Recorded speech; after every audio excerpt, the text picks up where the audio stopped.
Om Sadashiva Samarambam Shankaracharya Madhyamam Asmadacharya Paryantam Vande Guru Paramparam Om Shanti Shanti Shanti Namastê Om Ishvara. Antes de nós entrarmos no nosso texto aqui, eu quero compartilhar com vocês. Eu tive a oportunidade de trocar algumas palavras com o Fabrício, que ele entrou antes do Shanti.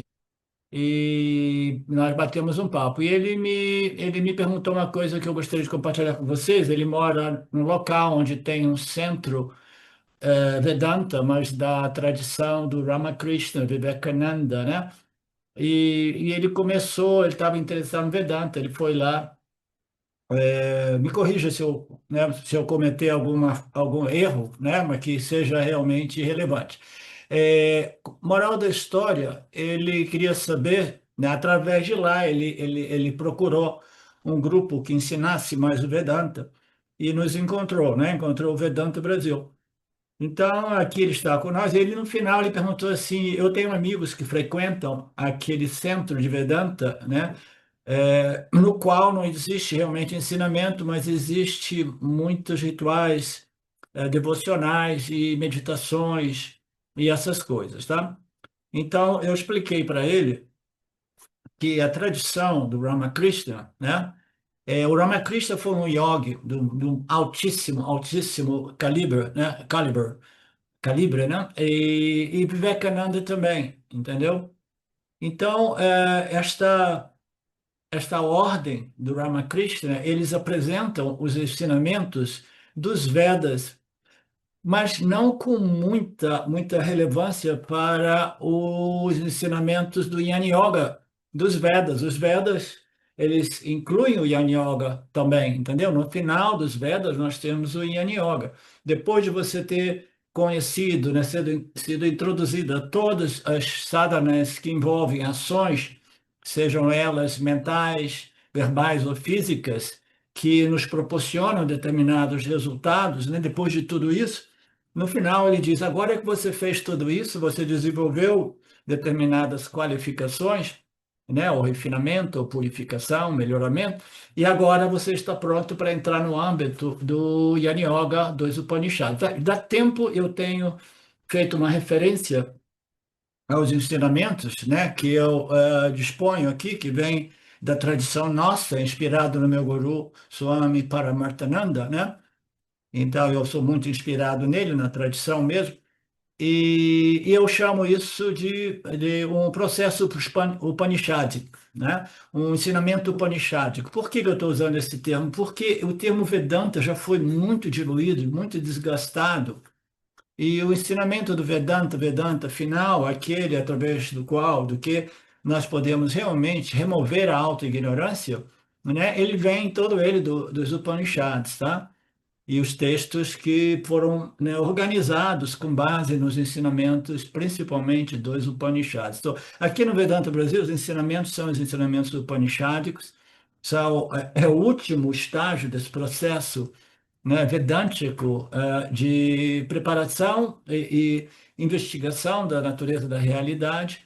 Portanto, é uma outra coisa, né? No Brasil, olha, eu falo para você, teve uma pessoa que esteve aqui, eu falei: você não tem ideia do valor desses ensinamentos, porque a maioria das pessoas não consegue valorizar realmente determinadas coisas, porque a mente precisa estar em sintonia refinada para compreender o valor dos ensinamentos upanishádicos, entendeu? Então eu digo sempre sem nenhuma vaidade, porque não existe mais essa coisa de vaidade egóica para mim, mas esses ensinamentos do Vedanta Brasil você não encontra aqui no Brasil, sejam através de swamis vestidos de laranja ou vestidos de branco, aquilo que seja, quase sempre é tudo coisas mais védicas, entendeu? Ações, pujas, estudar sânscrito, né?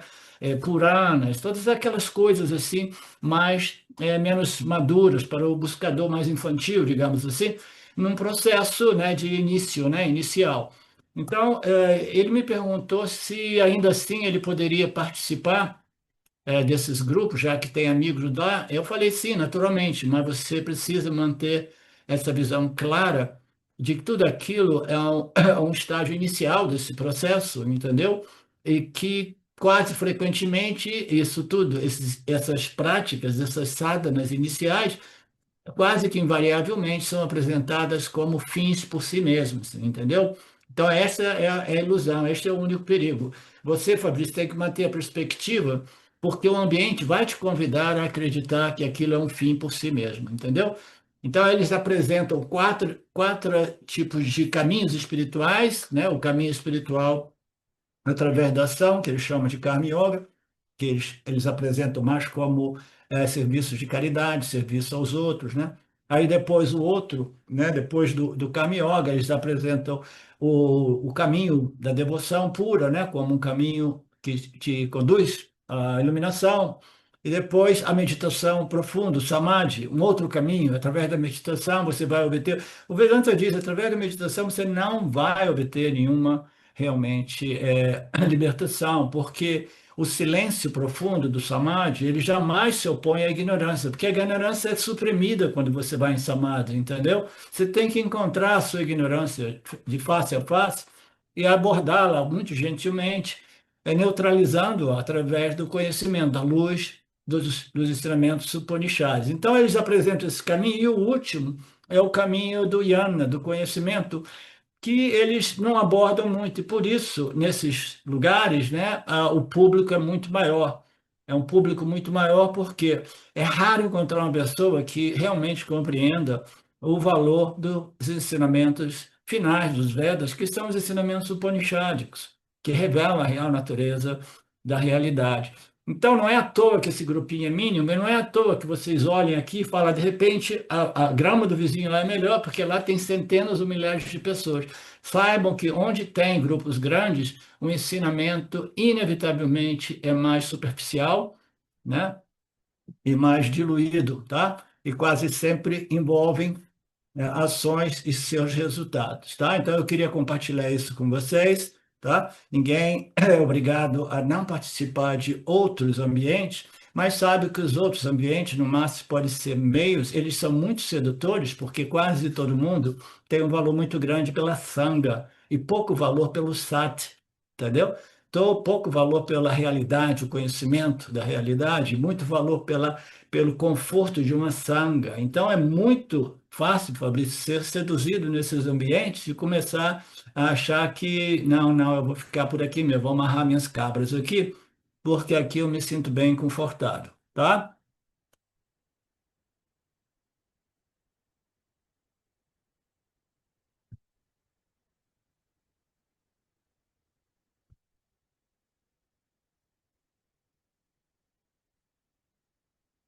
Ok, nós estamos no capítulo 13.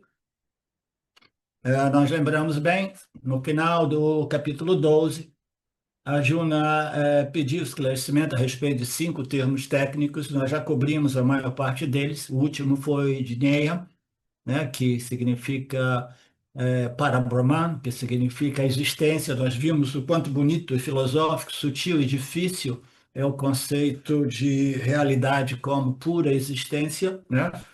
A gente precisa estar muito refinado. É o aspecto mais sutil, mais difícil, mais filosófico apresentado por Vedanta, tá? E então nós vimos tudo isso. Os outros, os próximos é o Prakriti e o Purusha, né? Que nós vamos ver, que é Maya e a consciência, o princípio testemunha a consciência, né? Então nós vimos até este quarto elemento, Jnana, que é para Brahman, que significa realidade suprema, né? De acordo com Vedanta, essa é a única realidade, é a realidade suprema. A realidade suprema significa o quê? A única realidade, tá? A ser conhecida, né? Essas palavras, assim, às vezes elas dão margem para confusão também. A única realidade ou a realidade não dual, né? Então, só existe consciência, existência, a única realidade. Você pode chamar de suprema, tudo bem, mas é a única realidade. A outra é uma sobreposição dos gunas de Maya naquilo que é a única realidade, que nada mais é do que a consciência do observador, do investigador, né? E assim por diante.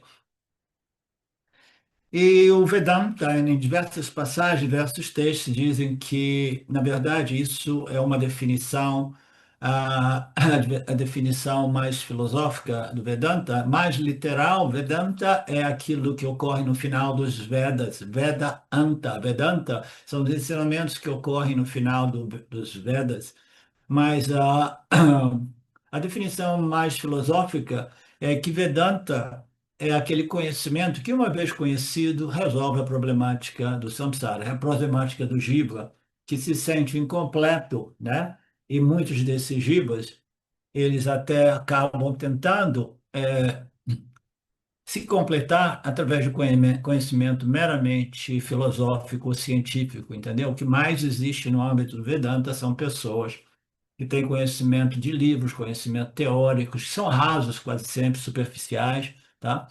E, e que são apresentados como se fossem conhecimentos diretos, conhecimentos transformadores, né? Da parte daquelas pessoas na posição de compartilhar esses ensinamentos, né? Então é dito que esse ensinamento é o único conhecimento, né? Que uma vez você saiba dele, você necessariamente, inevitavelmente, invariavelmente, você se liberta da problemática humana, né? A probabilidade do vivo humano, que é o que? É um sentimento de inadequação, né? De limitação, de finitude, de insegurança, vulnerabilidade, que está sempre lá criando uma condição de desconforto crônico no intelecto humano, tá? Esse medo constante, essa insegurança constante, né?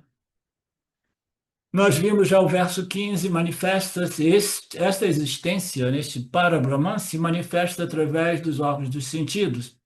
No entanto, é livre de todos os órgãos. Então, esse princípio, consciência, existência, única realidade, é o princípio todo pervasivo, né? Então, ele se manifesta do ponto de vista do jiva humano, né? Nós temos que compreender que a consciência é uma, a existência é uma, mas tudo que existe no mundo, do reino animal, vegetal e mineral, tudo que existe são configurações sem nenhuma capacidade de compreender eu sou, eu existo e eu quero saber o que que eu sou, tá? Ninguém, nenhuma galinha faz essa inquirição, nenhuma pedra, nenhuma argila, tá? Nós, os jivas humanos, essas configurações também formadas pelos elementos, né? Nós temos a condição, né, através deste intelecto humano, que é a joia suprema, né, da glorificação, da manifestação de Brahmana através do poder de Maya. Então, nós temos essa situação na qual nós contatamos o mundo ao nosso redor, como? Através dos órgãos dos sentidos. Os órgãos dos sentidos, os 5 canais coordenados, né, coordenados, integrando todos aqueles canais sensoriais. A mente integra tudo isso e nos dá a possibilidade de experimentar esse mundo e investigar se realmente a felicidade pode ser encontrada neste mundo sensorial, mundo dos objetos sensoriais, né? Então, o indivíduo requer uma maturidade raríssima para começar a contemplar a ideia de que a felicidade real não pode ser encontrada através dos canais dos sentidos, né, que contata os seus respectivos objetos e que extrai experiências barras conhecimentos, prazeres e dores, os frutos amargos e doces, e nada disso irá resolver o problema do jiva, né? Então, este Brahman se manifesta através do Jiva-Atma, ele contata o mundo exterior através dos 5 canais sensoriais, mas, ao mesmo tempo, ele é livre de quê? Ele é livre do complexo corpo, mente e sentido, e é livre desses contatos, ele é livre de tudo, porque tudo isso nada mais é do que uma projeção aparente dentro daquilo que é o substrato, a única realidade. E o substrato nada mais é do que a minha real natureza, né? A real natureza de todos nós. Satit, consciência, nós somos a consciência, tá? Esse conhecimento, vocês já ouviram?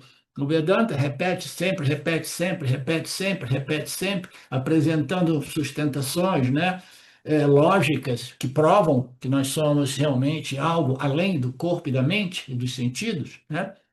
Até que na esperança que um dia é raro esse conhecimento ser um conhecimento realmente direto, libertador, é muito raro, mas não é impossível. E não existe nada melhor que a gente possa fazer na vida. O pior que pode acontecer é o indivíduo assumir que o conhecimento dos livros, teórico, acadêmico, seja equivalente ao conhecimento que transforma e liberta o indivíduo. Isso é o pior que pode ocorrer. Ele sustenta tudo, mas ele é desapegado, é livre de tudo, é o real experimentador do mundo dos gunas. No entanto, é livre do mundo dos gunas, é livre dessa sobreposição do poderoso Maya através do seu Prakriti. Ishvara vai lá, ele se alia a Maya, diz assim: ok, chá comigo, eu vou pegar esses três gunas seus. Vou desenvolver os elementos e, a partir dos elementos primários, elementos físicos, químicos e todos os elementos, vou configurar uma infinitude, uma infinidade de configurações ou objetos, vou projetar em cima de você, né? E você vai ficar preso nos meus gunas. Aí Brahman deu uma boa risada, falou: eu sou livre e independente. Você pode sobrepor tudo em mim, entendeu? Então, essas sobreposições a gente vê, né, como experiências do dia a dia, elas ocorrem naturalmente. O Swamiji tem algumas passagens, alguns versos mais adiante que vão ilustrar essa sobreposição de ordem, tecnicamente dito, tá? A gente vai ver isso. Mas não, Brahma diz: eu sou livre e independente de tudo aquilo que você projeta. Eu não tenho nenhuma objeção às suas projeções, essa sobreposição dos seus gunas, que fazem de modo que o ouro apareça como uma infinidade de namarupas de ouro, ornamentos de ouro, né? Eu não tenho nenhum problema a respeito disso. Você pode fazer essa projeção como você quiser, mas eu, o ouro, permaneço sempre livre e independente de qualquer sobreposição de nome, cores e formas, tá? Aquilo que nós somos é a consciência. É difícil, o Vedanta utiliza essas analogias porque é difícil para a gente compreender, né, até que a gente compreenda, que nós somos a consciência, né? Nós somos a existência, consciência, né? E nós somos a matéria-prima privada, nós não somos matéria, mas em analogia, nós somos a real matéria-prima. O Swami às vezes coloca, nós somos a substância primária, a substância fundamental, né, no qual o substrato, né, o apoio, né, o adstanam, né, o suporte, né? Então existem expressões para dizer eu sou a tela, né, na qual tudo isso é projetado. Tudo isso ocorre no âmbito da consciência. A mente ocorre no âmbito da nossa consciência, Marina. O tempo todo nós somos conscientes da mente. Significa as sensações, os sentimentos, os pensamentos, né? O ego que se acha, né? E etc. A gente percebe tudo isso porque nós somos esse princípio testemunha experiencial, né? Que é o aspecto de Brahman, o princípio consciência não experiencial, que se manifesta como o que nós vamos ver, né, nos próximos termos, como um princípio testemunha experiencial, que é alguma coisa que testemunha o quê? O intelecto, a mente, os órgãos dos sentidos e o mundo, tá? Então, nós temos esta realidade à nossa disposição no âmbito das nossas experiências humanas, que é esse princípio testemunho experiencial, que é a consciência refletida, mas ainda assim nos dá uma indicação clara de que aquilo que nós somos é a consciência pura, não experiencial, né, denominada Brahman. Ela não experiencia, mas ainda assim, sem ela, o Jiva jamais experiencia coisa alguma, né? Ela está dentro e fora de todos os seres vivos, ela é imóvel e imóvel, imóvel e móvel. Ela está longe, perto, ela é sutil e praticamente incognoscível, tá? Praticamente incognoscível. Não sei se eu falei certo essa palavra.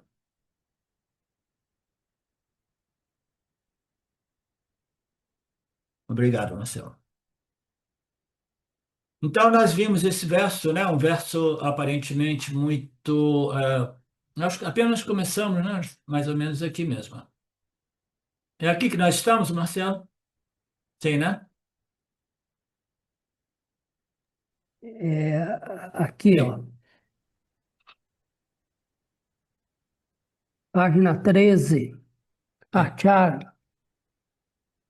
sim, E Acharam sim. Charameva Cha. Tá. Então, isso aí se refere ao verso 16, né? que diz que este Brahman não somente ele é todo pervasivo, se manifesta através do jiva, através dos canais sensoriais, ele entra em contato com tudo que existe no cosmos, mas ainda assim nada gruda nele, né? Nada gruda nele.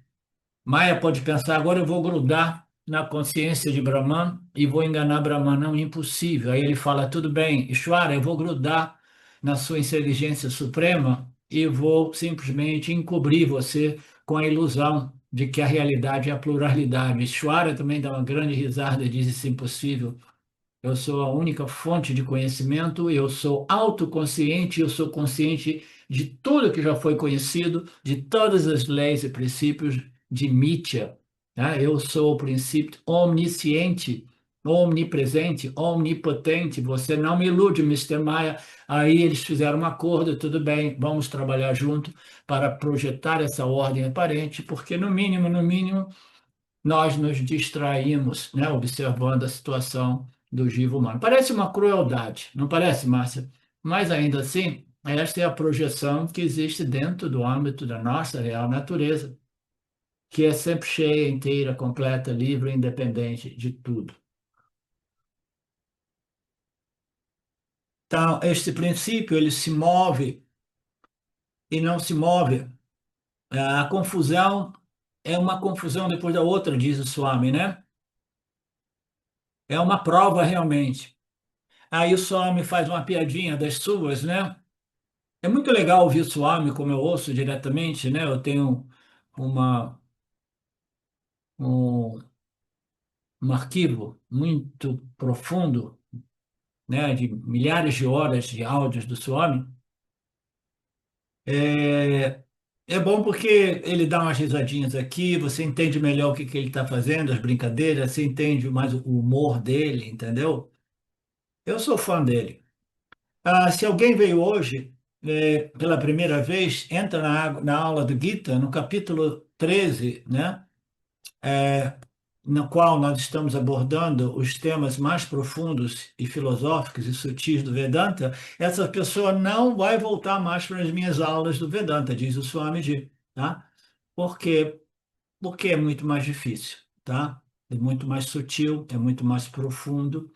É difícil encontrar alguém que aprecie esse nível de conhecimento, esse nível de sabedoria e que possa conectar a assimilação dessa sabedoria tão profunda, tão sutil, como isso pode representar uma transformação na minha vida, uma transformação da minha natureza inferior, como isso, né? É mais fácil você achar, não, se eu fizer uma sadhana de ação, de pensamentos ou de foco mental, qualquer coisa que eu faça em termos de ações mentais, verbais ou físicas, aquilo eu posso mais facilmente, né, atribuir ou conectar com um melhoramento, né, com um pequeno melhoramento. Porque quando a gente faz uma meditação por uma hora, aqueles que conseguem ficar realmente em meditação por uma hora, a sua mente fica mais satívica, mais calma. Aí depois os gunas vão se modificando e o estresse volta, né, as tendências naturais, né, dos gunas. Então, é muito difícil encontrar alguém que possa, né, compreender ou confiar de que uma compreensão tão extremamente sutil, profunda, né, possa ser a única causa de uma transformação tão radical e tão tangente na vida do indivíduo, entendeu? O sutil e os efeitos que uma transformação tangente, visível na vida do indivíduo agivo em sua natureza inferior ou aparente. Entendeu? É um paradoxo. Como é que algo tão sutil pode produzir uma transformação tão facilmente, tangivelmente notável, né? Então, se alguém vier aqui, ninguém mais vai ver essas pessoas. Isso ocorre também no Vedanta Brasil, ao longo dos anos, pessoas vêm e vão, né? Centenas ou algumas mil pessoas passaram por essas aulas e são raros aquelas pessoas que permanecem, tá? Então, muita gente vem, vai, colhe alguma coisa Algumas começam a delirar e viajar e pensam que agora são professores ou suyanes, né? E a grande maioria vai embora, volta para o samsara, achando que agora, né, eles são samsaris superiores, né? Começam a querer guiar os outros, como cegos guiando cegos, que é muito comum por aí, né? Então, este princípio Brahman, ele não está se movendo, mas ele aparece como se estivesse movendo. O que que isso significa dizer? Né? Que esta consciência é absolutamente, a carta não faz nada, a bhokta não experimenta nada, e nirvikara, não se move, não se modifica, né? Não se transforma, né? Mas ainda assim, tudo que é abençoado por este princípio que não se modifica, não faz nada, não se move, não se transforma, ele permanece o mesmo sempre. E dentro do âmbito desta consciência, que é a nossa real natureza, as coisas se movem dinamicamente devido ao poder de Maya, devido aos gunas, devido aos pranas, as energias, né, no cosmos. Então, fundamentalmente, não se move. Mas essa consciência humana, uma vez, essa consciência original, uma vez que essa sobreposição ocorra, ela parece como se ela estivesse se movendo, tá? Aquilo que é a realidade, que é o substrato, que é o fundo, né, não se move, exatamente como na tela do cinema, não se move, mas as figuras projetadas, né, se movem violentamente, né, e a gente tem a impressão, de repente, a gente não pensa assim, mas uma criancinha talvez pense, né, que a tela também está se movendo, né? Do mesmo modo, a consciência não se move.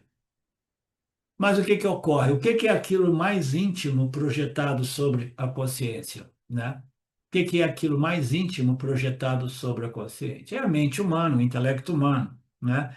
Então, a mente ou o intelecto humano é projetado, são os gunas mais satívicos, são projetados naquilo que é a consciência original, cósmica, universal, né? Então, essa projeção da mente faz dá a impressão às pessoas que nunca entraram, nunca tiveram mérito de entrar em contato com esses ensinamentos do Upanishad, dá a impressão que a consciência se move, a consciência se expande, né? Que a consciência cresce, né? Então, é aquilo que é transferido, né? De uma coisa para outra, de um princípio para o outro, né? É uma transferência, né? Aparente, que é mais ou menos na mesma linha do princípio do upadi, né? É um aspecto de uma coisa que aparentemente é transferido a outra, né? Então, o exemplo mais tradicional do Vedanta é uma bola de cristal, uma pirâmide de cristal, que ela é tão transparente, pura, né?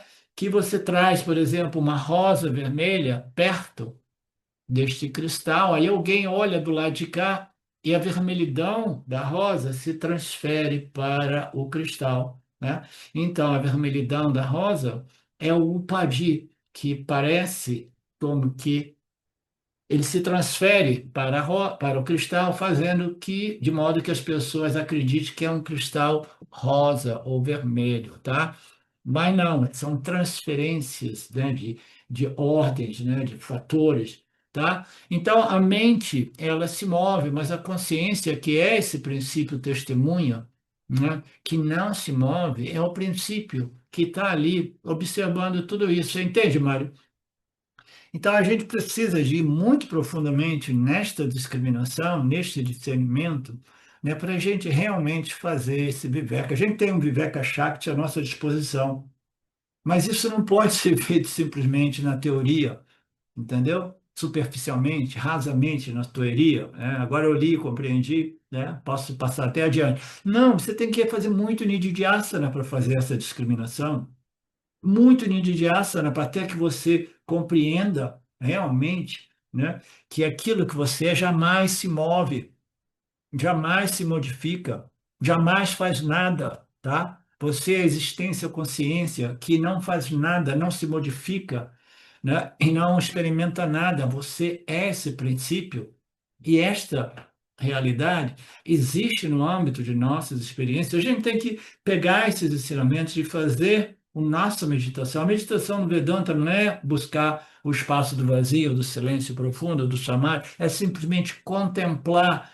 nesses conceitos que são os mais sutis. Nós estamos nas águas mais profundas do Vedanta, que são os conceitos mais sutis que existem dos ensinamentos dos Upanishads. Como é que eu vou fazer essa discriminação entre a mente e o intelecto que se move constantemente, né?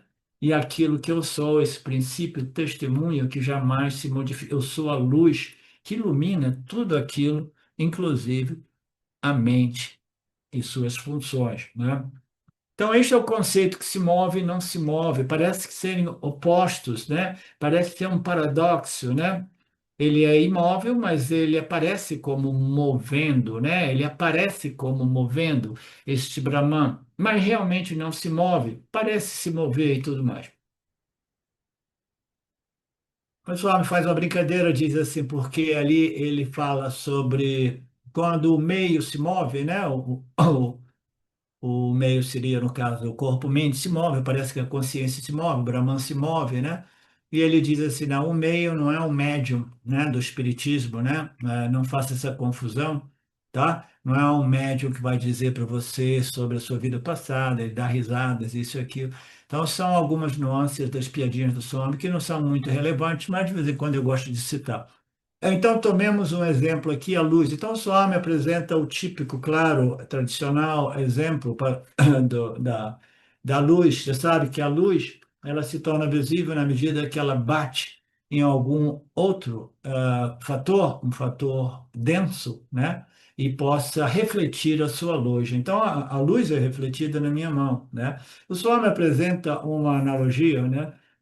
Que é interessante, né? Quando a gente olha para a mão, a gente vê ela está iluminando 5 dedos, né? Mas a gente não observa que ela é toda pervasiva. Vai falar que aqui ela tá iluminando nada, não está iluminando nada, então ela está inexistente, ela não está presente. Não, ela está iluminando tudo, tá? Na ausência de um aparato refletor, você lembra da aula da semana passada, na qual nós vimos que a luz que nós experimentamos aqui na nossa atmosfera, né, a gente desfruta do calor da luz solar porque ela reflete nessas partículas, né, gravitacionais, né, que ela produz esse fenômeno luz visível, tá? Então, na ausência de tudo isso, você toma um foguete ou uma espaçonave, você vai além da nossa atmosfera, depois a escuridão total, porque não tem aparatos refletores, não tem esses micropartículas refletoras, tá? Então, na ausência de um aparato refletor, a gente não experimenta a luz, né? A luz é esse símbolo maravilhoso da consciência de Brahman, né? Agora nós estamos falando sobre a existência de Brahman, nós ainda estamos falando da existência de Brahman. Do ponto de vista da existência de Brahman,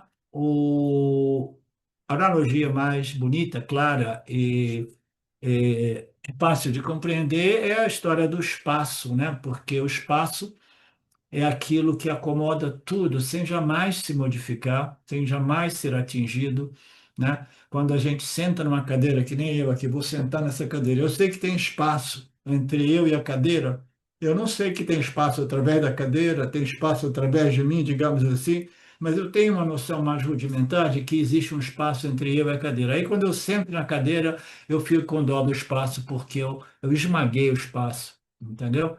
Não, né? Não ocorre isso. O espaço acomoda tudo sem jamais ser afetado por coisa alguma.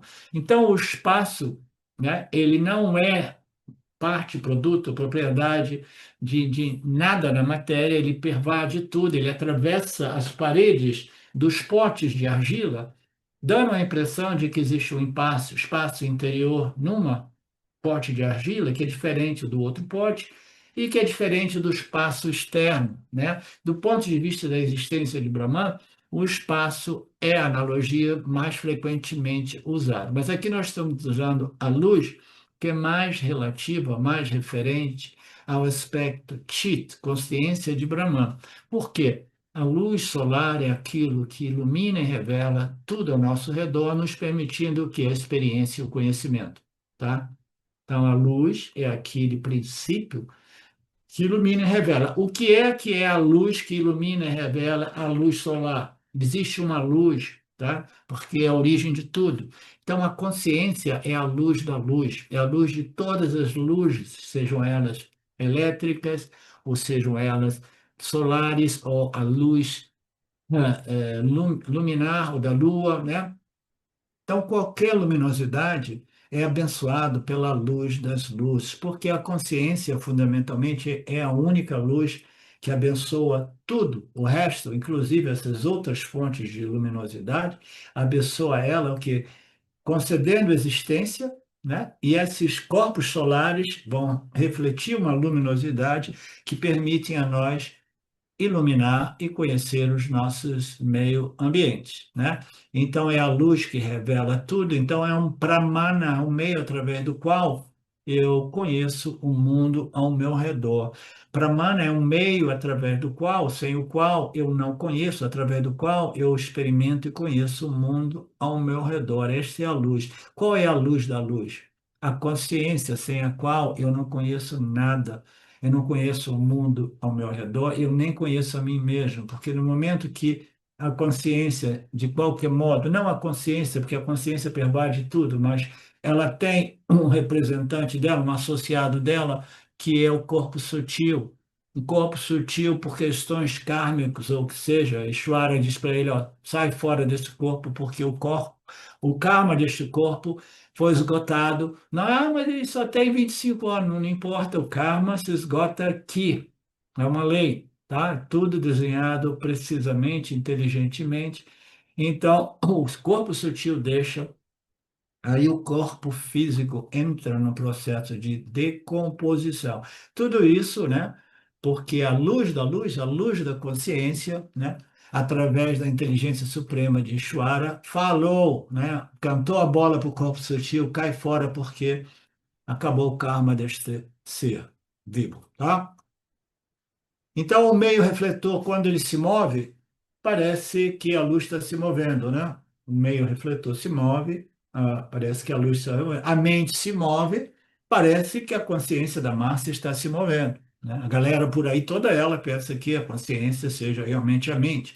Eles falam consciência, consciência, consciência, e tudo que eles vão construindo em termos de consciência é toda ela fundada num erro básico, uma ignorância básica, que é acreditar que a sobreposição na mente do consciente é a realidade última, tá?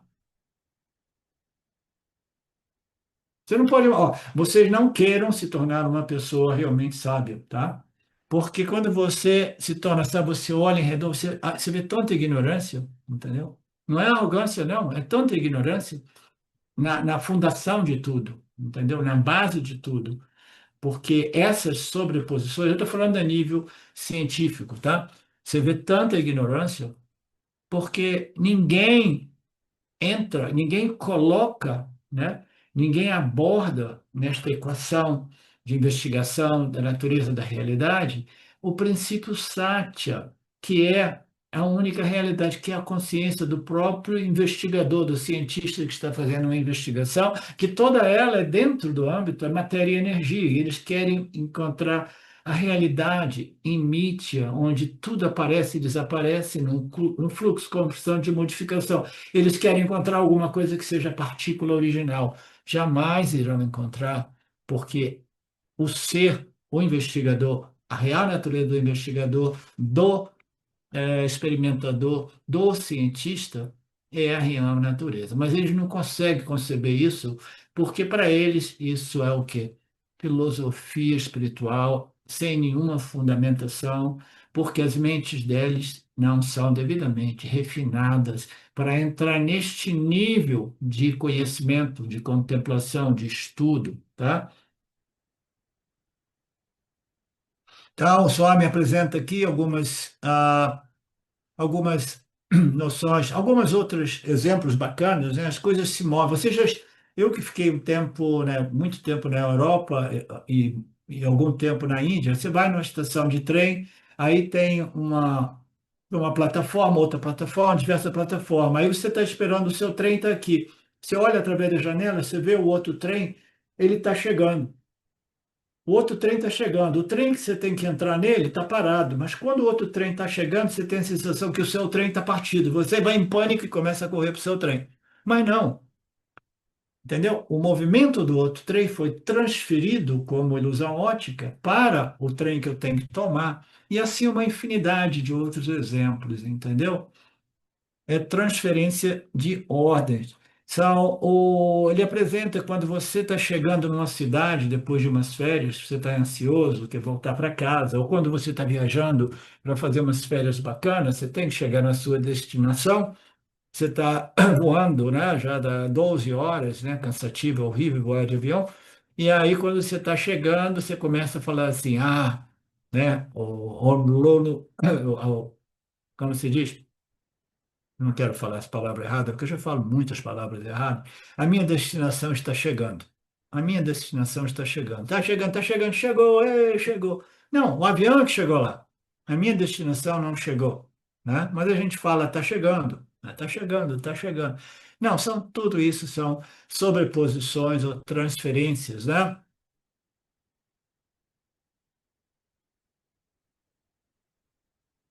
Então, as nossas destinações, como o Swami diz assim, Madre, a gente jamais chega, ela está sempre lá, ela não se move, né? Isso em analogia, a consciência, a nossa consciência jamais se move, ela está sempre presente, tá? É o substrato, é o pano de fundo, no fundo, né? Então, ela está sempre ali, mas a mente, o corpo e todo o resto se move tão violentamente o tempo todo, as emoções entre elas, né? Entre outros aspectos, que nos dá a impressão que eu estou me movendo, né? Quem sou eu? O que é esse eu? Né? Eu estou me movendo, eu me movo sempre, eu nunca paro, né?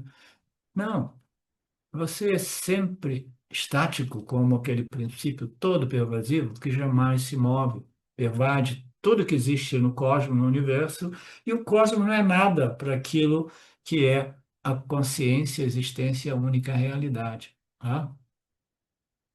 O movimento da Terra é um outro exemplo. Ele aparece como que transferido para o Sol. A gente diz, o Sol está se pondo, o Sol está nascendo, está chegando, está indo, né? Não, o Sol está sempre lá. Nós é que giramos em torno ao Sol. Então, são transferências, né? O Sol permanece estacionário. Isso aqui foi interessante. O Sol me apresentou um exemplo de um farol. Eu, quando era garoto, porque a minha família, por parte de mãe, era baiana, né? E nós íamos todo ano tirar férias em Salvador, né? Na casa das tias, isso e aquilo. A gente não tinha dinheiro para fazer outros tipos de férias, né? E a família inteira lá passar aqueles 2, 3 meses de férias escolar, né? E eu tinha tanta parentes, a minha avó teve 17 filhos, então a família era imensa. E, e nós tínhamos um tio que ele era o administrador do Farol da Barra, lá em Salvador, e ele morava lá dentro, porque tinha uma casa lá dentro para ele. Então eu pude ir lá e ver todas essas coisas, né, mais de uma vez.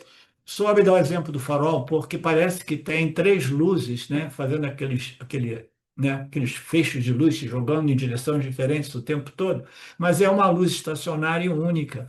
Aí existe um aparato, né, quase sempre, naquela época era de madeira, que gira assim, criando a sensação de três feixes de luz que se movem violentamente e frequentemente, tá? Então, são exemplos bacanas daquilo que precisa ser colocado na perspectiva própria. Aquilo se refere à nossa é a natureza que jamais se move, enquanto que a mente e o corpo físico não conseguem ficar parados, tá? Somente durante o sono profundo, né, sem sonho, dá um descanso para a mente e para o corpo físico, né? Porque no sonho também o corpo às vezes dá um chute, né? Para quem já dormiu com companheiros, né? Porra, você me deu um chute no meio da noite? Eu não. Não, eu estava sonhando, né? Então, no sono profundo, a gente não chuta os nossos companheiros, né?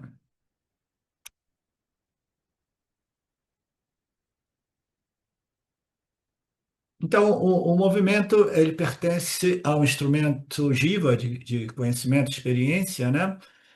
O movimento do farol lá não pertence à luz, que é uma luz única, estacionária, mas é o dispositivo que gira em torno daquela luz, né?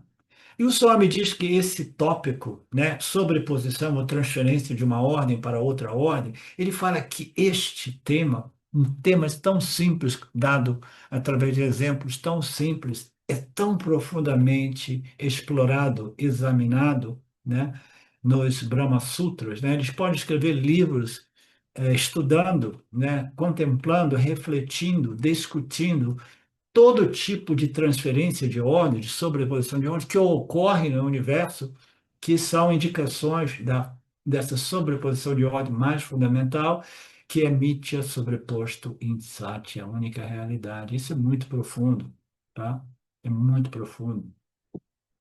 Essa sobreposição é chamada de Dharma Adhyasa, a propriedade de um fator, né, de um princípio, de algo, é transferido para o outro.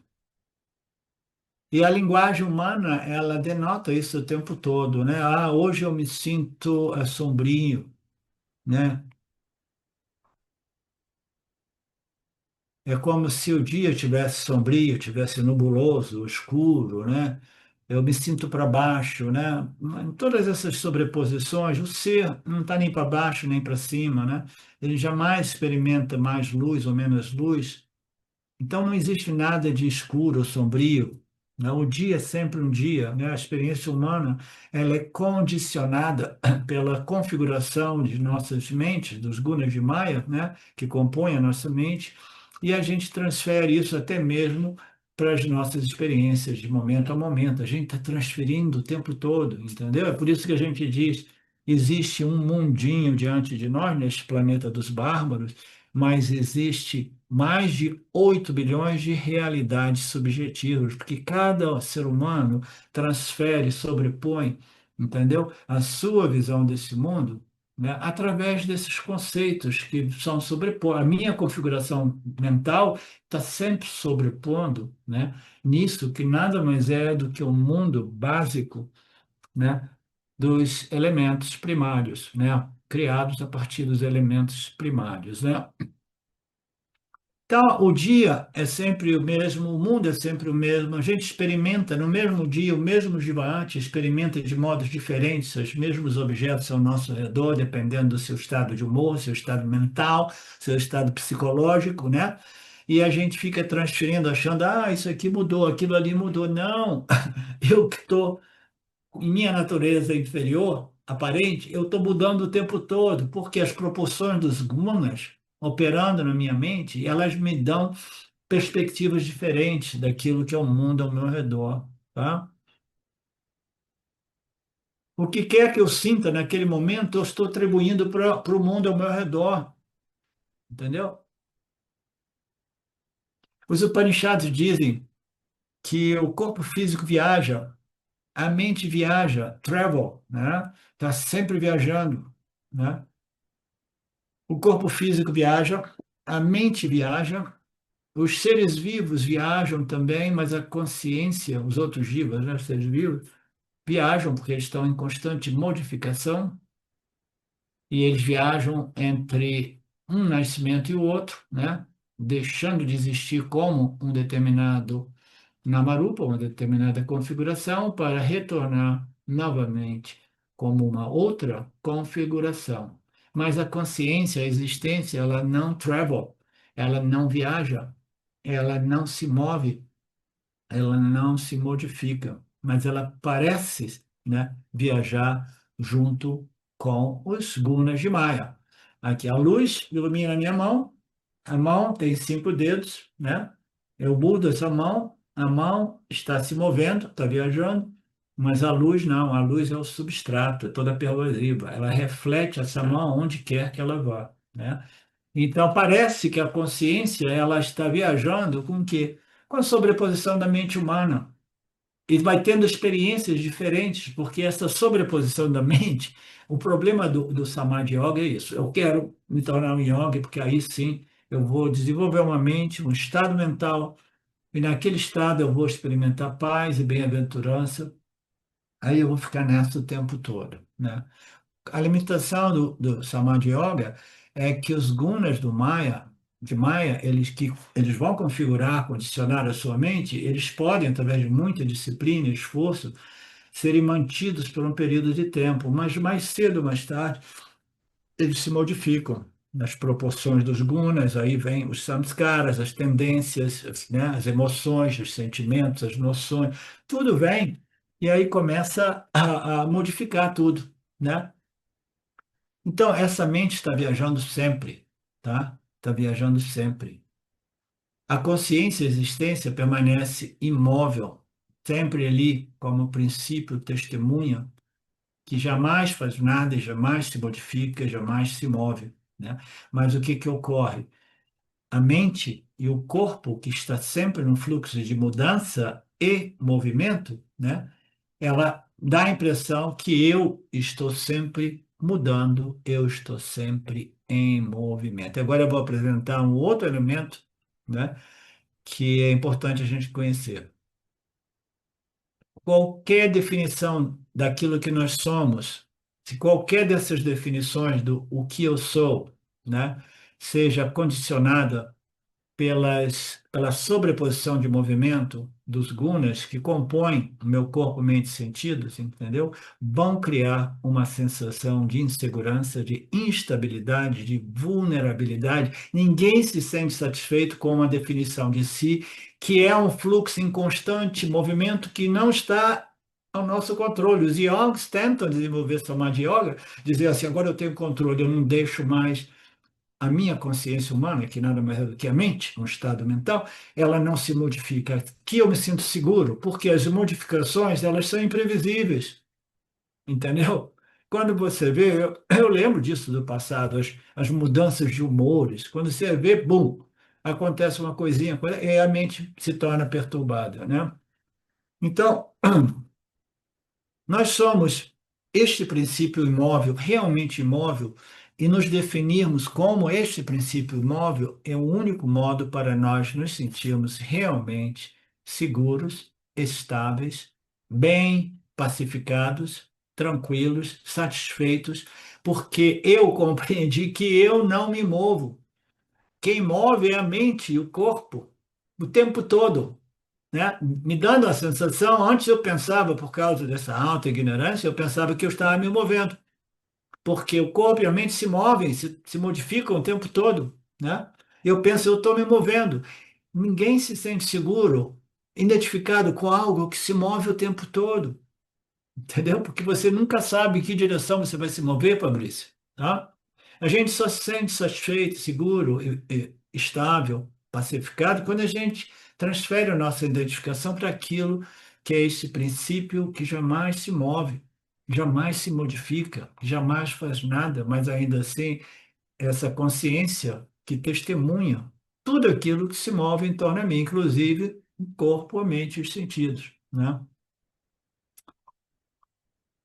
Eu jamais me movo, mas aparentemente eu me movo devido à projeção dos gunas de Maia, mas as pessoas pensam que eu me movo, né? Mas não, né? Eu não me movo. São os gunas de Maia que se movem, né? Dando a sensação que eu estou me movendo. A luz não se move. A luz refletida na mão faz com que a mão esteja se movendo, mas jamais a luz, né? Isso se chama transferência de propriedade, né? Sobreposição de ordem ou projeção de ordem, tá? É uma transferência mais ou menos como no caso do Upadi, tá? Nesse sentido, a consciência é a única realidade. O que que é o corpo-mente da Betânia? É um Upadi. A Betânia é um objeto configurado pelos gunas de Maya, tá? Que é único. Cada um de nós temos uma configuração única dos gunas de Maya, né? Essas configurações, elas não são estáticas, elas também se modificam de momento a momento. Por isso que o Jiva, às vezes, se sente o máximo, às vezes se sente o mínimo, né? Sempre comparando a si, etc, etc. Então, o que que é o Upadi, né? O Upadi, a vermelhidão da rosa transferido no cristal transparente. A vermelhidão dos gunas, a vermelhidão não, as características, propriedades e atributos dos gunas que configuram esta rosa, que não é uma rosa, mas é um ser humano chamado Betânia, são transferidos para a consciência, que é a real natureza, a real identidade da Betânia, né? Mas tem essa transferência da vermelhidão da rosa, transferência dos gunas de Maia para aquilo que nós somos, né? E esta transferência de atributos ou de propriedade, transferências de ordem, né? Sobreposição, fazem de modo que a gente se identifique com aquilo que é sujeito ao nascimento, envelhecimento e morte. A gente está sempre identificado com aquilo que é limitado pelo tempo, pelo espaço, né? Que vai por experiências, né? Absolutamente fora do nosso controle, porque as experiências nos são entregues na medida de acordo com os nossos Parabhada karmas, tá? A gente jamais pode querer assim, não, agora eu controlo minha experiência porque eu sou um yogi, né? Eu quero somente experimentar o vazio, o silêncio profundo. Não, você sabe, depois de um tempo, a mente se modifica, o yogi sai do samadhi e de novo ele vai se sentir o quê? Extremamente limitado pelo espaço e tempo e as modificações inerentes a tudo aquilo que existe no âmbito do espaço-tempo. A minha mente. Você entende, Márcia? Tá? Tá? Vocês que entendem essa parte mais profunda dos ensinamentos, que precisam sempre ser abordados de modo nididásico, como eu costumo dizer, e não de modo acadêmico, entendeu? Eu já citei isso para vocês uma vez, muitos anos atrás, uns 5 ou 10 anos atrás, uma pessoa me contatou na época que o Facebook eu dava de moda, e eu escrevia muito no Facebook, um cara do exterior me contatou perguntando, você é professor de Vedanta, blá, blá, blá, blá, blá. Perguntou, mas você é um professor guru ou um professor acadêmico? Eu falei, o que que você quer dizer? Não, você ensina moksha, a libertação, ou você ensina somente a filosofia? Eu falei, não, eu sou um professor guru. Ele falou assim, não, tudo bem, não, eu estou procurando um professor acadêmico. Então, existem gostos e gostos, entendeu? Se você recebe esses ensinamentos, né, de modo acadêmico, né, tem pouco valor, tem pouco valor. Mas se você recebe ensinamentos, né, voltados para essa inquisição, para esse nididhyasana profundo, já durante essas exposições, você tem a possibilidade de compreender a profundidade, né, e o que você pode colher através dessas aulas, que são raras, você não tem ideia do quanto preciosas sejam essas aulas nossas no Vedanta Brasil aqui nos fins de semana, tá? Então vamos parar, Marcelo? Parar de falar de transferência de propriedade, porque eu vi no rosto da Betânia que ela não está gostando muito desse papo, não. Om Purnamada Purnamidam Purnamudachyate Purnasya Purnamadaya Purnameva Vashishate Om Shanti Shanti Shanti Om